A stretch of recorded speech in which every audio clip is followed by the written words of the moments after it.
Hey Zaka family! Zaka is launching an exclusive membership platform to provide you with career development workshops, coaching, community, and so much more. Go to ZakaConnect.com and sign up to receive information on how to access early registration and perks.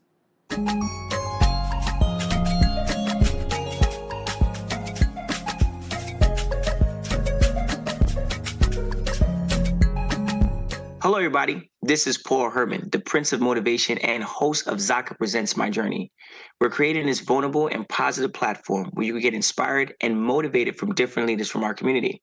Today, our guest is O'Shane Howard, who is an advertising and editorial photographer, creative director, and also director. O'Shane, welcome to the show.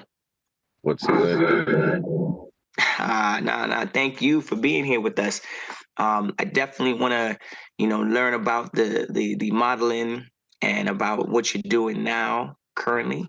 But before we actually get into that and give our listeners that opportunity to hear a little bit more about that journey, let's talk about where it first started. If you could give us a little bit of an understanding of your cultural background and where you grew up. My heritage is my parents are from Jamaica. My mom born in Spanish Town, and my father is born in Kingston. And then I grew up in Brampton and Malton most of my life. Yadi young thing, you see? Yeah, man. Yeah, big up. Me love that. You know what I'm saying? That's good. So the Caribbean culture is very big. I mean, and the Jamaican culture. Could you express to the listeners a little bit more about what it felt like growing up with that Jamaican culture?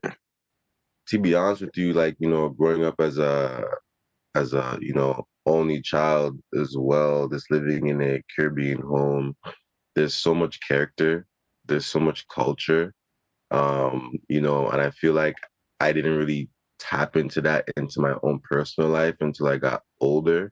I embraced it more. It's a part of my identity as a man now. So I can definitely say like that upbringing of, you know, Jamaican parents being strict, not really taking any nonsense. But for the most part, they're coming from a loving way, so definitely all that discipline, all that, being hard on me. It's definitely paid off. They may have some rough edges, they may be stuck in their ways in some areas. But that's what keeps us rooted and that's what keeps us grounded in certain circumstances. So I'm definitely thankful for the experiences that my family gave me throughout my life. Mm-hmm. And you grew up, you born and raised in Jamaica, but then you took that opportunity to move to the States. When was that? I didn't move to South. I'm born in Canada. So I was born in Richmond Hill. Okay, gotcha. I'm straight up Canadian. We got a mixture of a whole bunch of things going on over there. I like that. I Yeah, like that. Now, how was your childhood? Who inspired you when you were growing up? man. I can like see it clearly. When I was living in Brampton, I was really into ball, and this is a time when Vince Carter was on the Raptors. So I was just watching Mm, like heavy, heavy. Had the posters on my wall, all that stuff. So, just seeing what he did during that time, that era, not seeing it being done before as a young child. I was probably like in elementary school, to be honest, but like, it was a super inspiring to see, someone just elevate the game at a level that no one has really saw. So for me, being an athlete at the time, like during middle school and elementary, I really engraved that in anything that I did. I really want to elevate myself as an athlete, as a young man, and just execute at a high level, no matter what it was. So that's someone I definitely looked up to as a young child. Uh, mm-hmm. And Vince Carter was definitely one of those individuals that a lot of individuals looked up to be honest, and you're right about it. There's a selected few athletes that do come in occasionally that change the game or change the mindset of how someone perceives the game. Vince Carter, took, elevating, which is, to the next level when it came to him, like on that court, the amount of time, air time, hang time he would have, in those dunk contests. I remember that was like a moment where a lot of young individuals are like, I got to learn how to dunk, you know. Yeah. And I think that's a very impressive thing when you have. He wasn't even speaking. There was no words. It was just him being an athlete and showcasing that. So I'm glad that that inspired you. Now, I read into your bio and I saw that you started off in the industry as a model, right? So you were growing up in Brampton. Did the modeling thing take place while you were in Brampton? No, the modeling took place now when I moved to Malton. So that that kicked off.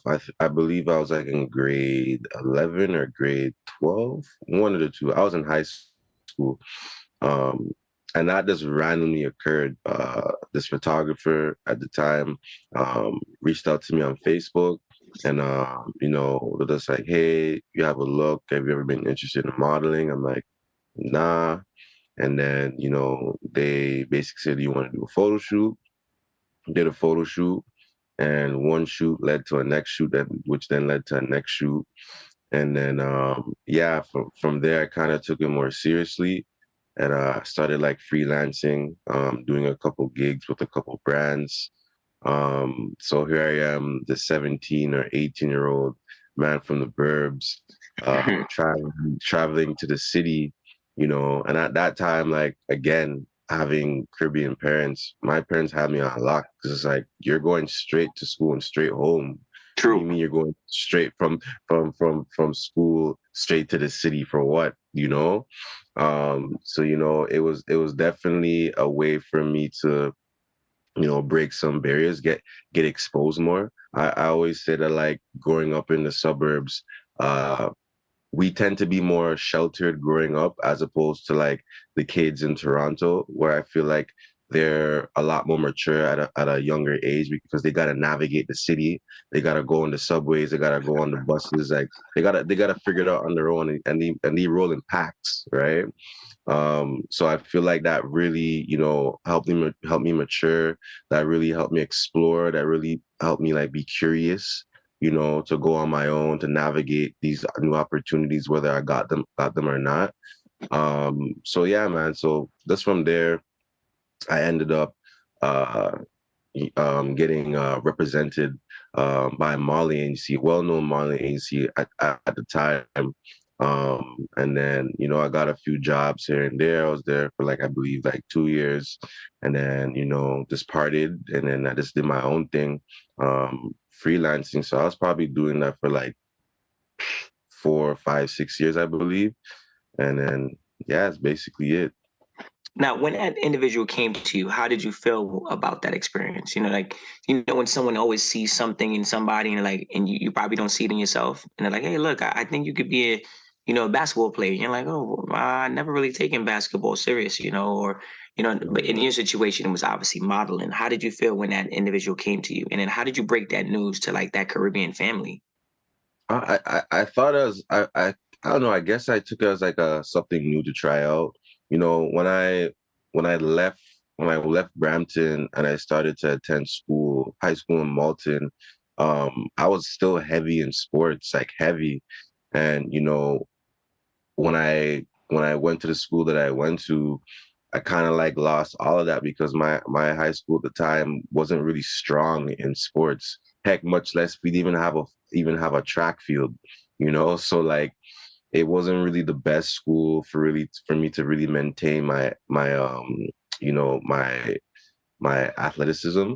So I just kind of just gave up. I just became like a student basically. Even though I was a student, I just became like, going to school, do my homework type of vibe. There's no practice. I'm not involved in anything.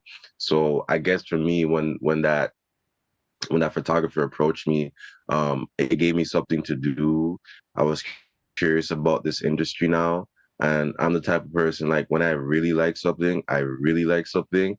So I'm going to do all my research. So, I just started like adding a whole bunch of people on Facebook. I don't care who you were, what you did. If it looked like you were in some way a part of the fashion industry, I'm adding you on Facebook. And that's exactly what I did. I just add a lot of people and just say, hey, my name's O'Shane Howard and I'm a model. If you're ever looking for someone to model your product, like I'm here. So, this talking about it now being 18, 17, this being bold as I was to really put myself out there, it was cool. It was different. And yeah, I really enjoyed it. Mm. And then what did you learn about yourself during that time? I mean, right now I'm just listening to that. I mean, that's very admirable of yourself, like to kind of be like, you know what? I just took it as like something new to do, but then all of a sudden you started to be like your own manager, in a sense, and you started taking that initiative to email and message people. Sometimes the hardest part is just putting yourself out there. Like, so what did you learn about yourself during that time? I learned about myself at that time that like it's all in your head. We make these scenarios in our head. Well, man, I don't want to bother this person, or I don't know if they're gonna respond, or maybe it's not the right time. And it's just like when you say these things out loud, realistically you're talking to yourself. Like it's not a no until someone says no. You know, so I learned that not to get in my own way, because sometimes our biggest enemies are ourselves. Our biggest challenges are ourselves because we're so stuck on our head that we're making all these scenarios that don't even exist. So, I just learned from that situation, not if things don't work out, I don't want to be the reason why it didn't work out. Like it just didn't work out because maybe it wasn't the right time, or maybe I'm not the problem, it's a them problem, um, or maybe it's just not the right fit at the same time. But if anything, I always want to have the conversation to say that at least I tried versus saying I didn't try, because that stuff like that really bothered me. So I'd rather know I did it versus and didn't do it. So Hmm. that's what I definitely learned from that situation. Now, do you feel that you applied your athletic and also Caribbean culture in the growing phase of this whole thing? Uh, I would say so. Like, being an athlete, there's definitely that grit. There's definitely that competition in you. There's definitely like, you always want to be on top. Like, athletes like to win. No one really likes to lose. Um, or you can not look at it as a losing experience. You can look at it as like a learning experience, right? However you want to position it. But at the same time, I can definitely say even to this day I still have that in me. Like that's what keeps me grounded. That's what keeps me pushing. Um, I kind of like sometimes when people, they may underestimate me, but it's okay. Like not everyone's supposed to understand. If you operate at a capacity of 100% and that person operates at a capacity of 30%, I don't think the person that operates at 30% will be able to comprehend the person that's always operating at 1,000 or 100%, right? So you just gotta understand where you're at and where other people are at. So for me, that's kind of the standpoint how I navigate certain things and how I really, took that from at that time to where I am today. As for Hmm. like my Caribbean roots, like I feel like that kind of plays into my work. I don't want to jump ahead. 'Cause I know we're gonna chop that up later on, but like I would definitely say that part plays into my work more than anything. Um, in my day to day life, I don't know if I can really put words to how it really plays out in the decisions that I make and the way I view things. I guess the best way for me to explain it is, this being first generation Canadian, this understanding that my parents are immigrants and they came down here for a better life. So whatever they went through and the perspectives they had and the mindsets that they had at that time, you know, I had to unlearn certain things, because for them, their generation, you can't speak up to your mom and dad. That's not a thing. Like you can't really voice your opinion. That's not True. a thing, So like me now being Canadian, first generation, we don't operate like that. It's like if something bothers us, then it bothers us. If we don't like something, we're going to tell you that we don't like it. So I guess for me, I really try to push different narratives amongst my family and also push different narratives or showcase different narratives throughout my work and just in my career. So I guess that's how I express my Caribbean roots. Is this through my work or the culture that's in general? Mhm, So mhm. yeah. And you touched on a little bit. I know you were going to dive a little bit into it at that moment, but you went from modeling to transitioning to being a photographer. Can you like talk to us a little bit more about that process? Like you went from having the camera hitting you, being now you're behind the camera taking pictures. Like how did you find this new passion? It was random. I was going through phases at one point. My father, he went to school for computer engineering. He's a computer nerd, so he's super into that stuff. And sometimes being a son is like, oh, I want to do what my dad does, type of thing, right? So I'm like, you know what? Let me get into the whole computer thing. Didn't like it. I'm like, let me get into PR. I'm like, I ain't really feeling this. And then, this whole marketing thing came about. So, I'm just like, let me apply to college for, media. 'Cause it was a very diverse program. There's multiple avenues that you could learn within that umbrella at that school at the time. And so I applied, I got in, but the only way for you like to actually attend, like you need to have a camera. And by all means, I had no intentions to be a photographer. So I'm like, okay, cool. Well, let me just buy this camera. Bought the camera now. So there's a photography program, a video program, marketing program, all these different courses within that program. And then basically as time went by, I'm like, I'm not really feeling photography. Like my photography professor she was boring. My video teacher, he had a vibe, So I'm like, I'm more so leaning towards becoming a video editor. But I'm like, you know what? I have this camera. Let me just figure out how to use it, utilize it, or whatever, and see what happens. So that same photographer now that had reached out to me when I was in high school, reached out to them again, if they could show me the ropes, mentor me and whatnot. So they were interested. So they allowed me to take photos while they're working on their client job. So that was an avenue for me to slowly build up my portfolio and train my eye. And then within my first year still in college, I applied for an internship. Mind you, we weren't supposed to apply for an internship that year. It was supposed to be within our last year, it was a 2-year program. But knowing me, like I always like to get ahead of stuff. So I got the internship, didn't go to my retail job for that whole summer. I'm like, hey, I got this internship. I'll be back after the summer's done. Cool. So now internship's done, getting ready to go back to school, and basically, I didn't go back. I didn't go back to school. I didn't go back to my retail job. I basically just dived in headfirst and just started this photography business, utilizing network I had built from being a model, and the rest is history from there. I had no plan, no business plan, nothing mapped Mm, out, like damn. zero.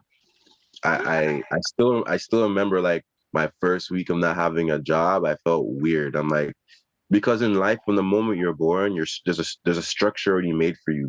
They tell you when to go to school, they tell you when you have lunch, and they tell you when you clock out, right? Life is like that for you until like what, kindergarten to high school, and then if you want to go back to school, then cool, you still have a structure, but even then you still have a structure when you go to work, your 9 to 5, right? So me now not having a structure, this no job, nothing. I'm like, what? I'm like, what am I doing? So I to this day I don't know how I did it, but I did it. But yeah, that's how it worked out. Mm. It's got to be I like the fact that you talk about you taking risks. Not having a business plan. A lot of times people say, look, you gotta have these things put in place before you even make that leap of faith. But it goes to show that obviously you are leading. You were driven by something to get it done. And I believe, when you talked about being an athlete and having that Caribbean culture, that resilience, that drive and that passion to kind of push through it definitely led to you coming up on the other side. And you obviously had a good coach, mentor to kind of help you along the way, which I think that's very helpful. Something that the listeners could definitely gravitate to is that, you asked for help. It wasn't like you just said, look, I'm just going to do this by myself, and you figured it out. And now you're successful at doing it. And you applied what you learned in the past, which is very valuable because you said you pull from your networks and those and help with those resources to help kind of like move those things along. Absolutely. Now, living in an immigrant household, it's always hard to kind of you have a career that's in the creatives. How did your parents take to you wanting to be now a photographer? Um, my parents have been supportive, like my dad, him being a creative himself, like because coding and all that stuff in that whole tech world is still creative, it's just on a different platform, So for him, he was cool with it. My mom, she was cool with it. Like I didn't really go through some of the stuff like my peers went through. When I was in high school, my mom always told me this pass. she's she's like this pass. She's just like it doesn't have to be an A. Like just pass the class. She's like you don't have to get Mm-hmm. because she understood that like yo once you get into the real world like ain't no one asking you about your grades. That like those asking you about that's irrelevant. So, I've been fortunate enough and blessed to, to have a father and a mother and a grandmother that I have as well. To just really be super supportive in my career. Like again, like when I didn't go back to my job, my mom's just like, yo, just know you have bills to pay, and which I understood. But at the same time, she saw the vision, she believed in me. Um, for me, I wasn't too worried about a job. I just feel like that's, if I really need to get a job, I can get a job wherever.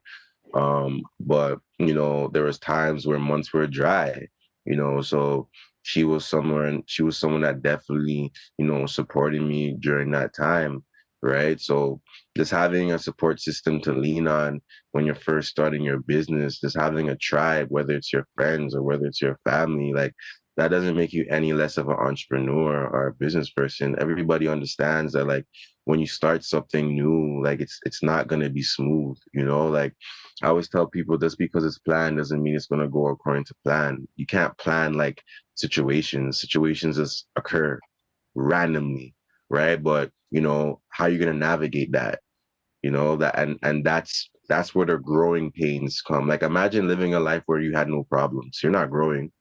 That's Like, true. That's true. when you go to the gym, your muscles got to tear and then they grow, right?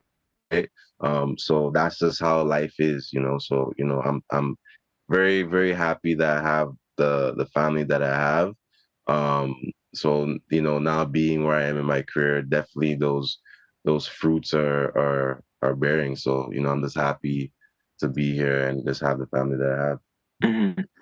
Now, with you being a photographer, I I think with photography and it's like any of the arts, it's something that always is a big thing. How do you stand out? Like, what's your style of photography?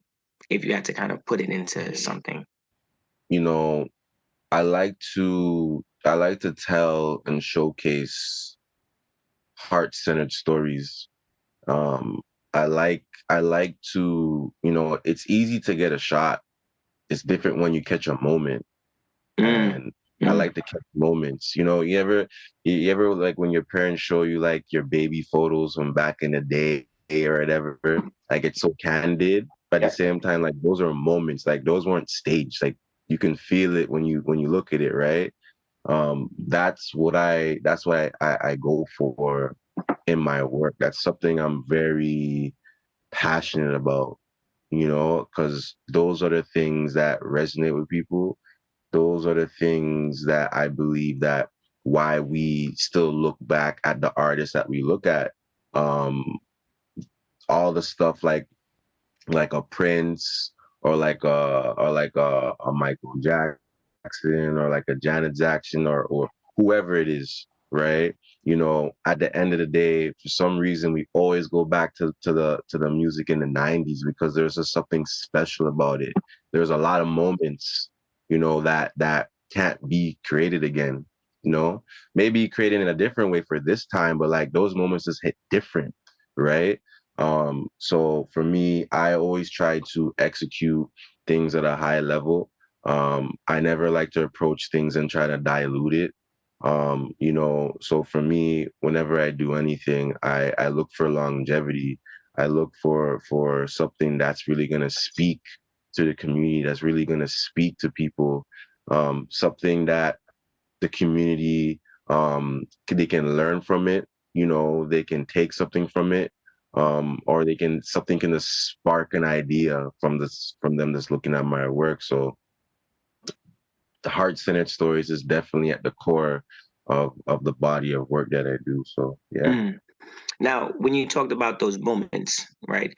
How do you work with someone that's not used to being behind a camera? How do you pull that out of them in order to create that moment and build that experience with them that they become a client, they work with you again. More importantly, they walk away with something that they're very proud of. um I think prime example would be like Dear Black Dad. That's a passion project that my brother and I, not my blood brother, but my close boy Tristan Barracks, that we did together. And from the photography standpoint of that project, um I photograph families, right? These are people that have never been in front of the camera, right? So for me, the best way for me to really pull out those moments out of them was for me to just be a fly on the wall. I'm just like, I'm not this let's pretend I'm not here. Let's pretend like this is like your normal day to day, right? And just look for those key moments that are occurring at that real time, right? Better yet, if I know they're Caribbean too, whether from Jamaica or Trinidad, wherever they're from, there's some form of connection that I can connect to them on, right? To really make them feel comfortable, to really make them feel like a star, to really make them feel like they're doing a fantastic job, right? So for me, just doing that specific photo shoot and getting the shots that I got, that can only happen when things are happening authentically. It can't be forced. It can't be staged. There can't be too much talking. Like if I'm always talking to the talent or talking to the person, trying to pull out specific, very, very specific stuff, they're going to be too into their head, right? So for me, I got to make sure I'm tapping into their world. I'm tapping into like their day to day and what that looks like.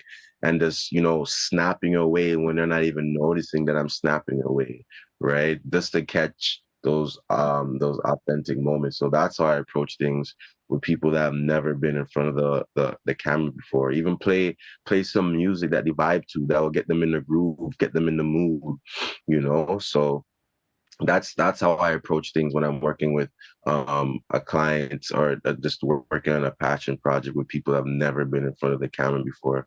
So I think it's worked out pretty well so far. But yeah.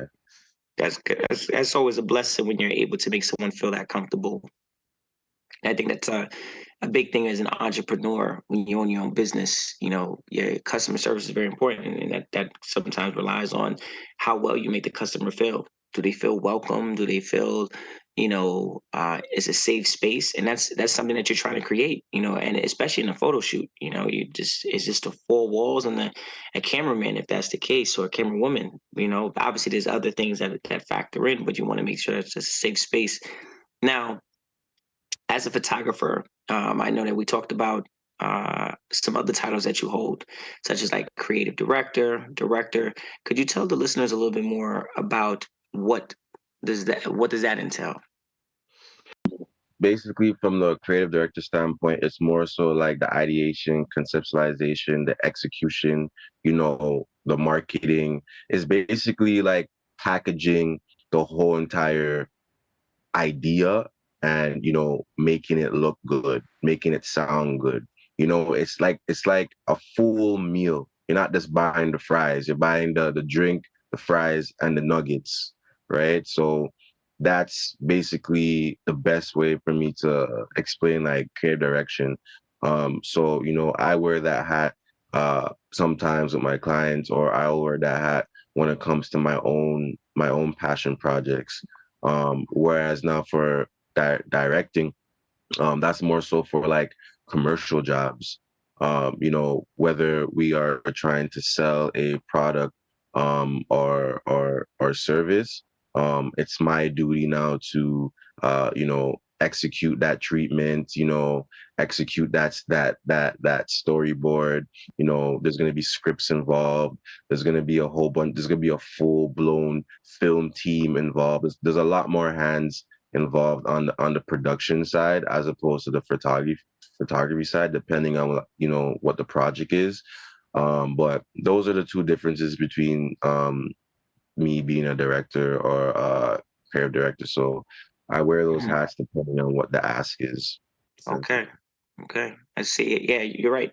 Like you said, uh, you're not just buying just the fries. You're getting the whole meal, and you do need to have that type of knowledge in order to make someone feel comfortable, because you know how to creatively position them and know that the shot that they're looking for is they're gonna get it because you have that experience. Now, as Yeah. no, go on, go what you can say. No, I was gonna say like yeah, like people think being a photographer is just buying a camera and like getting a photograph. It's a lot more than that, like yeah, cool. We can make a nice photo or whatever one may deem as nice, but at the same time, there's like hard skills and soft skills that you gotta have. There's emailing now. There's pitching yourself. There's now dealing with different personalities and working with different people you've never met before on set. There's now, okay, I got to maintain the temperature in the room with the client and my team, because as a photographer, you set the tone. So if you're goofy on set, everyone else is going to feel comfortable to be more relaxed or whatever. If you're serious on set, not everyone's going to feel like they want to be, too outspoken or outgoing on set. So if you're confident on set, then the whole team and the client's going to feel confident. If something goes wrong, are you able to pivot? Are you able to troubleshoot? Are you able to delegate tasks on set? Like there's levels to photography. So, I just want to really emphasize on that. When people think that being a photographer is just holding a camera, it's like, no, you run a business. Nobody cares about your when a client approaches you, like they already know that you're good, but now you got to know how to manage the client, and that in itself is a whole different ball game. It goes beyond just you making a pretty photo. Can you manage this client? Can you organize certain things? Can you put together a team? Like there's a lot of components that comes with being a photographer that people need to know before they dive right in, because once it goes beyond just you making pretty photos and actually knowing how to run a business and those invoices and your Oh, taxes and yeah. all that stuff, like this is the real world. This is real life. You are a businessman or a businesswoman. So, when if something goes wrong with you and the client's not gonna be like, okay, well, I understand you take pretty, no, they're gonna be like, why didn't this work out? And you now gotta know how to navigate that conflict. You now gotta know how to keep this client and make them happy. So, there's different levels to this business. So I just want to emphasize on that, just to make it clear that people know that this is a business. Just like how there's a restaurant, just like how there's a body shop, just like how there's retail stores, all that stuff. We operate the same way as a business. There's legs. There's legs to it. So yeah. I'm glad you touched base on that level of entrepreneurship. What do you feel has helped you build a successful business? Like, what were some of the challenges that you faced, and like, how did you overcome them? Man, I feel like every job I've gone to has prepared me for the other job. So like, um, you know, some things that have definitely, helped me grow to where I am today is just being uncomfortable, and whenever I feel like I feel like I'm uncomfortable or I'm having imposter syndrome, like, oh, I'm entering a new stage. I'm entering a new level because I don't feel comfortable right now. I feel like I don't know what the heck I'm doing. I feel like, am I even going to do a good job tomorrow? I feel like, am I even the right person for this job? And, you know, once I start feeling those things, I'm like, okay, Ocean, like, I'm leveling up. If I'm feeling this way, I mean, this is a good thing. I'm essentially coming out of my cocoon from the last job, and turning into a new butterfly for this job. So, just going through different experiences and Mm-hmm. definitely having friends that are also in the space as well that have been operating at a high level for way longer than I have, and just Mm-hmm. having people around for me to, reach out to and ask questions, ask tips, ask for suggestions and whatnot, has definitely helped me propel and prepare, to be where I am today, in the advertising uh, space. So yeah, I've had many growth pains with certain projects. I have many growth pains with certain crews that I work with. I pull from everybody, man. I don't care if you're even the assistant. Like I always tell my crew, before we start the job, like, I don't care about titles. I care about making the client happy, because at the end of the Mm-hmm. day, if nothing goes right, like, they're looking at the team. They're not looking at the titles. That doesn't matter. So I always try to make sure that, like, if my makeup artist has a great idea, or maybe she has a suggestion that has nothing to do with what she's doing, but more so for what I'm doing, I'm gonna listen. Like, so I pull from everybody. I don't care what level you're at.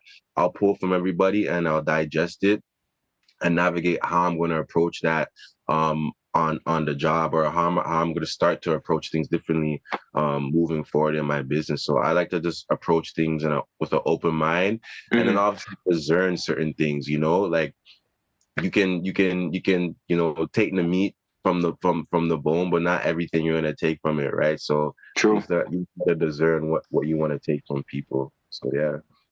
Now, with all your ups, the downs, the goods, the bads, right? Obviously, there's got to be at least one moment that's like the proud campaign, like something that made you be like, "Wow, this is why I do what I do." What was that?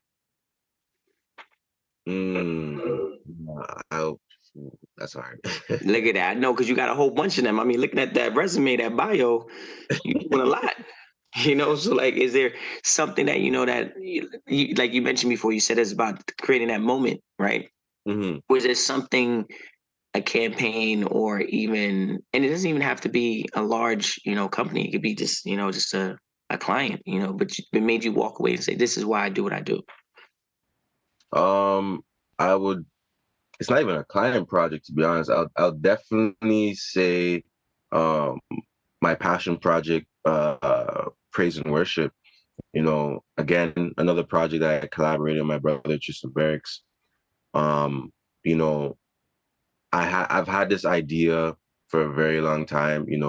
Um, I'm a Christian, so for me, just going to church on Sundays and the seeing my brothers and sisters, or more so sisters in Christ, dancing to worship music, and coming from the background that I come with, fashion and whatnot. Yeah, I'm noticing them. dancing, yes, it's nice and it's beautiful and all that stuff, but I'm looking at it, I'm just like, I'm looking at that like from a fashion lens. I'm like, yo, these garments are so nice, like the way that they're moving, the colors, the facial expressions, like all that stuff, you know? So I'm just like, why hasn't anyone, you know, I'm pretty sure there's other photographers that are Christian that are in the space as well, but like, why haven't I seen this been done before? And you know, I just approached them. It's like, yo, I have this idea where I want to highlight how God is worshipped and praised through dance, right? And you know, I hit up my boy Tristan about the idea. I hit up I hit up uh my other friends that were also a part of the team as well. They gravitated to it. They said they're down to do it. So, you know, I put together the whole concept, the whole ideation, everything. Like that project is my baby, you know. So when it all came together, people really love that project, whether they're coming from a different faith, whether they were atheists, doesn't matter what background they had. I've had people approach me like, "Hey, O'Shane, like I'm not with the God thing, but like, yo, that project straight up, and I True, respect true. it, Nah, you know. 100%. I get you. Like I'm not with that, but like I really like that project. Like I really like there's just something about that project. And you know, for me, it's just like, wow, like I really appreciate that. Like it was reciprocated really well and people enjoyed it. People loved it. People loved the storytelling that came along with that. And you know, it even opened up many conversations with certain people that I didn't even know that they were going through certain stuff, right? So you know, I guess for me that I would say that's my most proudest project uh till date, and I'm definitely looking forward to making more pieces like that. But yeah, man, I would definitely say that's like my number one uh project that I'm uber proud of Hmm. to today. Okay. Okay. I like how you're saying that, like how, you know, lead with the faith. And I feel like that's something that's a lot of our guests have spoke about, you know, in some capacity, saying that they believe in something higher than themselves, which has helped them along the way when it came to becoming an entrepreneur, becoming successful at their job, their business, you know, they in evolving their craft. I feel like, you know, having that sense of like believing in something, you know, always kind of gives like a little bit more of an inspiration to kind of like push forth, you know, and push forward, especially when you know the odds are against you in building something, you know. Yeah. So I like that. I like that. And it seems like from looking at your portfolio, right? I see that there's a lot of people of color models. Is that by design, or was there a reason for that? Good question. It wasn't by design because when I look at it, when I first started, I was photographing all walks of life, whether you're black, white, Asian, you know, don't matter. Like I was photographing everybody. Um, I I don't know. I think later on in my career, I'm like, you know what? I don't really see people like me in the space. Even when I started modeling, there was legit probably like two to three black people per a modeling agency at that time. And they would have big rosters. And then there's no black people, just two to three black models. Um, so, you know, obviously things have changed a lot since then. It's not like that anymore. But, you know, looking back at it, I I kind of took the step where like I want to showcase my people more. It wasn't like something I had in my mind when I first initially started. I'm like, yo, I just want to grow my business and just be the best I want to be. But it came to this point where like, you know, I have this voice and I have this platform. I have the power to put people in positions and put people in front of the camera and showcase them, highlight them, make them feel good, look good, you know. So for me, I'm just like, you know what? Let me just highlight my people more. Let me just photograph my people more. Because I don't see enough of us in the space. I don't see enough of us in the advertising and commercial spaces, right? So as time went by, it just became this thing where like, I'm only photographing Black people, and that's not to say that like I don't photograph other people. I'm always open to photographing all types of people. Doesn't matter who you are, what your background is, right? Um, so for me, I never said out loud, or I never hold this title of like, no, I only photograph Black people. It's like, no, I photograph people, but I understand that, it doesn't matter what community you're from, you always want to put your people at the forefront where you can, right? So by all means, if I have the opportunity to do that, best believe I'm gonna do that, right? And that's kind of like where I'm at right now in my career. Like I'm well aware, like, brands or people reach out to me, like, because they see, my book is full of Black people, but it's not like that for the white photographers. They can have a portfolio full of white people, but they'll still get the opportunities to photograph Black people and Asian people and brown people, right? Whereas like now, if your portfolio is full of Black people by default, for whatever reason it is, I don't know why, it's just like, oh, they don't photograph white people.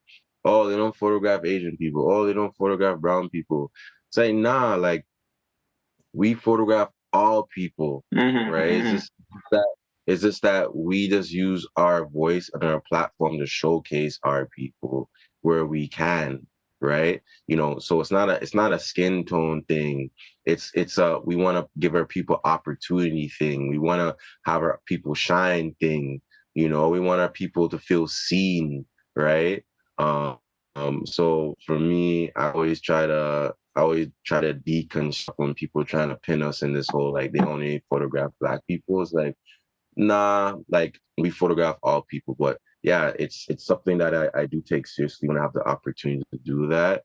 And I'll always take it seriously. And I'm gonna keep it a buck. Like, it's given me a lot of opportunities for certain jobs that I probably wouldn't have gotten that, and that's fine. It's a business, but at the same time, I just want people to not just put us in a corner and to think that we only want to highlight our people. Like, no, we want to highlight all stories. We want to highlight all people. So yeah, That's nice. I think how you said you don't do just Black, white, Spanish. You just do people in general, humans. exactly. That's important. Like, and as an entrepreneur to say it like that, that was definitely very empowering. It's that simple. Yeah, It's that simple. Hey, look, we just don't do photo shoots for these types of individuals or that type of individual. We do it for people in general, right? And that's just it's beautiful to say things like that when you have the ability to inspire and influence and also like kind of like promote a culture and doing it through diversity. I think diversity is a very important word in the industry, anywhere you go. So the fact that you're applying that word diversity within your work and showcasing it, I think that's a very beautiful thing. Now, how do you measure your success when it comes to all of this? that's a good question. I think beyond the accolades, everybody got accolades, so that's cool and all. But I think for me, success is measured by me being obedient to the calling that I have that needs to be executed. Um, so me knowing what my calling is and me being obedient to what that calling is on my life, that's how I measure my success. You know, again, I didn't know I was supposed to be a photographer and do all these things, but you know, God called me to be that. So I'm gonna be that. You know, sometimes we want to put ourselves in these situations where we think we're supposed to be this thing, and you know we're trying to be this thing, but in reality that's not the thing that we're supposed to be doing. Whether you're very successful at it, it's still not the thing that you should be doing. You know, there's many successful people that are really good at something, but you turn around, they leave it, and you ask yourself, why would you leave that, man? Like, you're so good at it. It's like, that was not their calling. They never liked it. They never enjoyed it. You know, that's like one of many things that they were good at, but that's not that thing. That's not that purpose.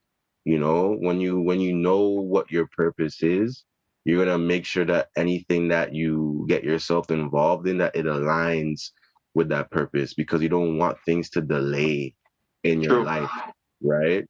Because True. things will delay True. because you made the wrong move, right? It's not to say that things won't happen. It'll just push back some things, right? So for me, I'm I take my purpose very seriously. I don't get involved in certain things. I won't take on certain things if it's not aligned with where I'm going in my career or where I'm going in my life.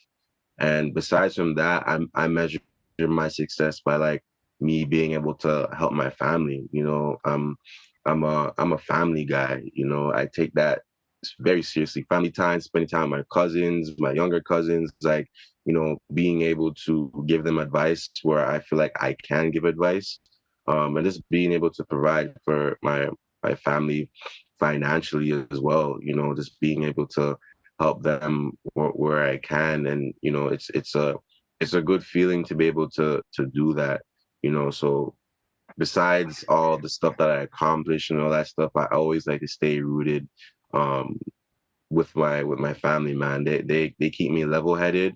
They'll tell me straight up when I'm in the wrong, and no matter how big I get in this industry, you know, I feel like everyone should have that person or people that will just like still bring them back to reality. You know, like Mm-hmm. you may feel like you're there, and it's just like, nah, I need to. It's not to say that they're diminishing your like, you know, what you've done. Is just like, yo, sometimes you need to be humbled. You know, you need to be humbled sometimes. You know, you need to chill, because sometimes when your head gets too big and people are always telling you the things that you want to hear, that can actually direct you in a different direction that you're supposed to be going, right?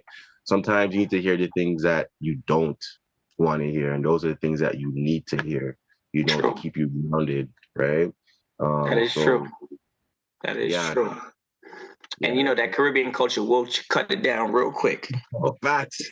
They will cut it down real quick. They'll be like, "Boy, let me sit down. Let me tell you something." And you're like, Yeah, "Wait, hold up. I thought I was on top of the world." No, you need to be humble. You're here for a reason on this earth. You know what I'm saying? You have a purpose. You have a passion.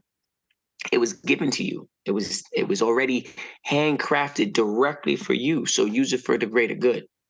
yep, Don't use it for your own excitement. Don't use it to brag and boast about all the money and all the opportunities you have.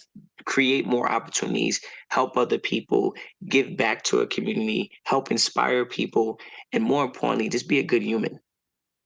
That's yep. it. Yeah. So you know, it's. I think the last question I probably want to ask you is like what is the biggest advice you could give to like a young kid who's inspired to be a photographer today? I think the biggest advice that I could give to someone that wants to be a photographer today is, you know, just keep pushing, you know, and I'm gonna be 1,000. Like, photography, I do not come from a rich family, like none of that. You know, I had to work hard to get to where I am today. And, you know, photography has opened so much doors for me. Photography has allowed me to travel. Like, photography has brought me to places that I'm just like, wow, like I'm actually here because of this camera. Like, I'm actually in Texas, or I'm actually in Bahamas, or wherever I'm at, like because of this camera. Like, this camera is allowing me to travel. This camera is allowing me to meet people and try new foods and learn new cultures. Like, it gives you opportunities, you know? So I want to tell that young man or that young woman, you know, like, that doesn't come from a household of money. You know, you're trying to make ends meet. You know, you're trying to provide for your family. You're going through your schooling and all that stuff, right? I would tell them, you know, like, just be patient. You know, just be super patient. Just have that grit. Just have that resilience. Yes, you're gonna cry. Yes, you're gonna want to give up. Yes, things are not gonna happen when you want it to happen. Yes, you're gonna be let down. Yes, you're gonna make mistakes. But guess what? All these things are normal. You know, all these things are going to happen, and that's just a part of the walk. You know, and once you start to navigate all these situations as time goes by, it's going to pay off. You know, people just don't end up in the NBA. They got to work their way up to the NBA, right? So you got to work your way up to be a professional. You got to work your way up to prove that you are good at what you do, to prove that you know how to run a business, to prove not even to others, because, like, at the end of the day, people can say what they want to say, that, like, you know, I don't think that's the right path for you. And those are the same people that even know the path that they want to go in. You That's know, true. so, like, forget about those people, whether they're a family member or friends, like, forget about those people, you know? Just focus on your journey, focus on your walk, focus on your path. And, you know, if there's things going on in your life, use your camera as a way to express yourself. Use your camera as a voice, you know, to really get those emotions and to really get those thoughts out, you know. Um, Photography has helped me in so many ways, mentally, emotionally, to really tell the stories that I want to tell, that I maybe not be able to say the way I want to say it, but I'm able to say it visually, you know? So I just want to tell that young person, just keep on pushing, man, because photography is definitely a beautiful thing. It's been here for decades upon decades now. It's the reason why we're able to see places that we've never been before. It's the reason why we're able to see things that's occurring in the world, you know, whether it's bad or good, to really open our eyes and expose us to things. So, you know, it's a beautiful avenue to get into. And I definitely encourage those that want to get into this business, like, just do it, but just know it's the business first, art second, and it's all going to pay out if you really want it to. So, yeah. Okay. Okay. Well, O'Shane, thank you. Thank you for just sharing your knowledge with us and bringing us into a little bit more of that Caribbean culture. It's always a blessing to have another Yachty on it. You know, I have family members in Brompton as well too. You know, and that space is very diverse as well. So and it's very heavily populated by the Caribbean culture. So I feel like, you know, something that I've learned about your journey throughout the course of this time is just that, you know, no matter where you went, no matter what obstacles were in front of you, you always found a way to kind of, one, find resources to help you, ask the right questions, but you kind of just led, you kind of like fell into things by allowing yourself to be free. You know, you didn't say, well, I'm in a box. And I know sometimes in the Caribbean culture, that's what we sometimes might do. You know, you're going to be a lawyer, you're going to be a doctor, and that's it. But you found other ways of being creative, other ways of experimenting, testing your creativity, being vulnerable with yourself along the way in the journey. And I think that's a very beautiful thing, listening to your story. And I know our listeners are going to walk away with a lot of great gems that you dropped with us. And I just want to again thank you and thank you for this, you know, sharing this moment with us in time. Thank you for giving me the beautiful platform, you know, to tell my story, to give advice to those that, you know, that are seeking the advice. And, you know, I love doing these types of things. So, no, honestly, thank you so much for Mhm. for allowing me to be Cool. here. Well, listeners, if you want to hear more inspirational stories like O'Shane, please check us out on ZakaConnect.com. Follow our social at Zaka Connect and follow our feed Zaka wherever you listen to your podcasts.